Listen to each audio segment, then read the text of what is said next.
Here's something that sounds impossible.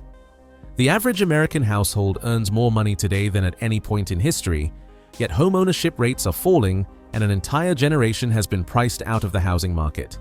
How can people be earning more money but affording less house? The answer reveals a perfect storm of economic forces that have fundamentally broken the relationship between wages and housing costs. And what's terrifying is that every single factor making homes unaffordable is getting worse, not better. What you're about to discover will explain why someone's parents could buy a house at 25 while they're still renting at 35, despite having a better job and more education than they ever did.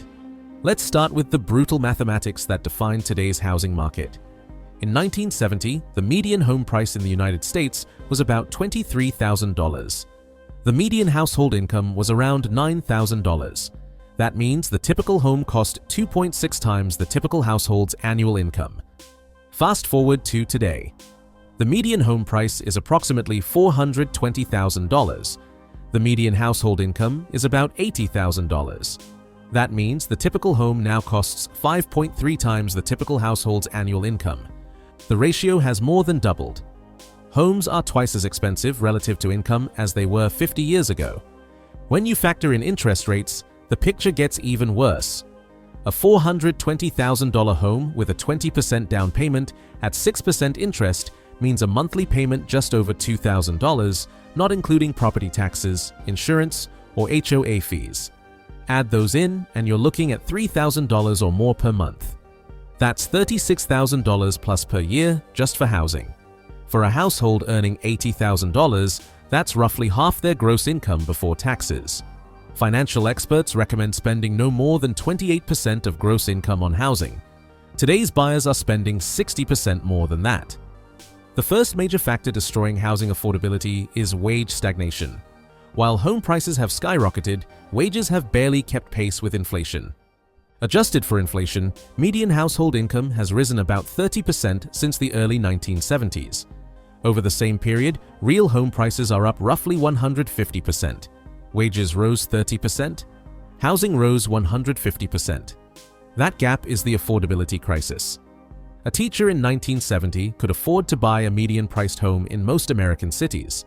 Today, that same teacher would need a second income or significant financial help to afford that same home.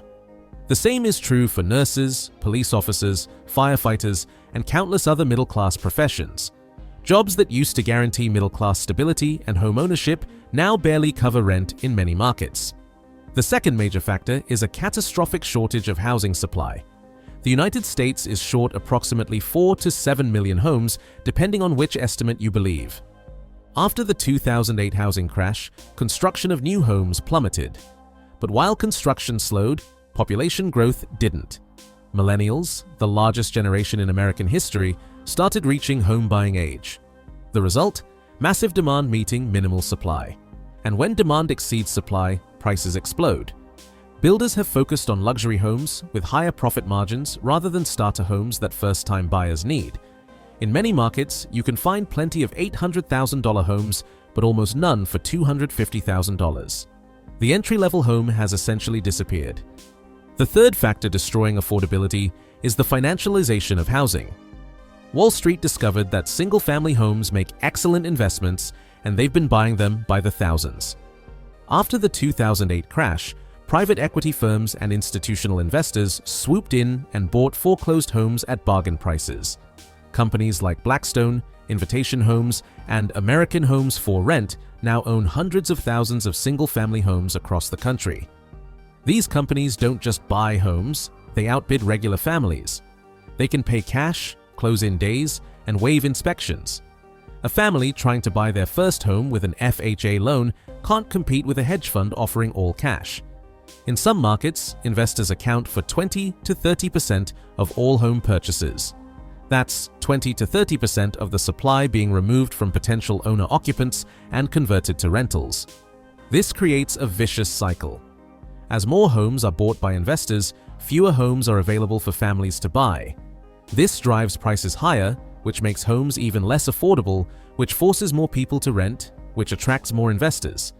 The affordability crisis isn't uniform across the country. In some markets, it's reached dystopian levels. In San Francisco, the median home price exceeds $1.3 million. In San Jose, it's over $1.4 million. In Los Angeles, it's approaching $900,000. For a household to afford a median-priced home in San Francisco, they would need to earn over $400,000 per year. But it's not just California. Seattle, Portland, Denver, Austin, and Miami have seen home prices double or triple in the past decade. Even smaller cities that used to be affordable, Boise, Phoenix, Nashville, have become expensive. This isn't just an American problem. In Canada, Vancouver home prices exceed $1 million. In Australia, Sydney and Melbourne face similar crises. In the UK, London has priced out average workers entirely. This housing crisis is creating the largest generational wealth gap in modern history. Baby boomers bought homes when they were cheap and have watched their home equity grow by hundreds of thousands of dollars. Meanwhile, millennials and Gen Z are locked out of homeownership entirely. They're paying rents near record highs, which prevents them from saving for down payments, which keeps them renting longer, which prevents wealth building. Homeownership has historically been the primary wealth building tool for middle-class Americans. When you own a home, you build equity with every payment. When you rent, you build zero equity and benefit from nothing when property values increase. The result is a massive wealth transfer from young renters to older homeowners and corporate landlords.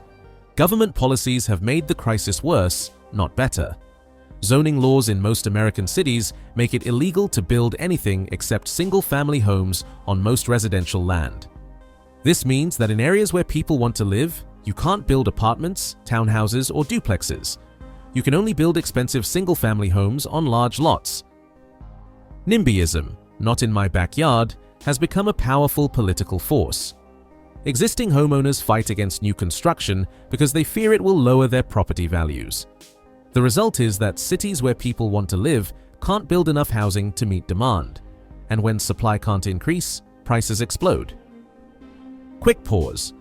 If you're looking for stock picks, Seeking Alpha has outperformed the S&P by almost 8% over the last 12 months and by over 65% since 2022. There's a link for 10% off in the description. So what's the solution? Unfortunately, there isn't a simple one. The housing crisis is the result of decades of policy failures, market forces, and demographic shifts. Some cities are trying to address the problem by loosening zoning restrictions. Minneapolis eliminated single-family zoning entirely. California passed laws making it easier to build accessory dwelling units. But these changes are slow and face fierce opposition from existing homeowners who benefit from the current system. The reality is that for millions of Americans, homeownership has shifted from an expected milestone to an impossible dream. Look, the housing affordability crisis isn't going to fix itself. Every factor making homes unaffordable, wage stagnation, supply shortages, investor buying, restrictive zoning, is either staying the same or getting worse. An entire generation has been priced out of homeownership not because they're lazy or financially irresponsible, but because the economics have fundamentally changed. Homes that cost 2.6 times annual income in 1970 now cost 5.6 times. Our parents could buy a house at 25 with a high school diploma and a factory job. You need a college degree, a six-figure income, and help from family to afford that same house today. This isn't about personal failure. It's about systemic failure. And until we address the root causes, build more housing, reform zoning laws, limit investor buying, and raise wages, the crisis will only get worse. So tell me, have you been priced out of home ownership? Are you still renting because you can't afford to buy? What's the housing situation like in your city? Drop a comment below. If you liked this video, hit subscribe. We publish fresh content multiple times per week, breaking down the economy and helping you grow and protect your wealth, and keep the momentum going. Watch Is the US Planning a $20,000 Gold Revaluation? It's on the screen. In the description, you'll find links for 10% off Alpha Picks. You'll also see a link to my Wealth Builders Blueprint, a large collection of resources you can use to grow your wealth. I also included a link to Zacks Confidential, a more economical alternative to Alpha Picks. Check them out. Thanks for watching. See you on the next one.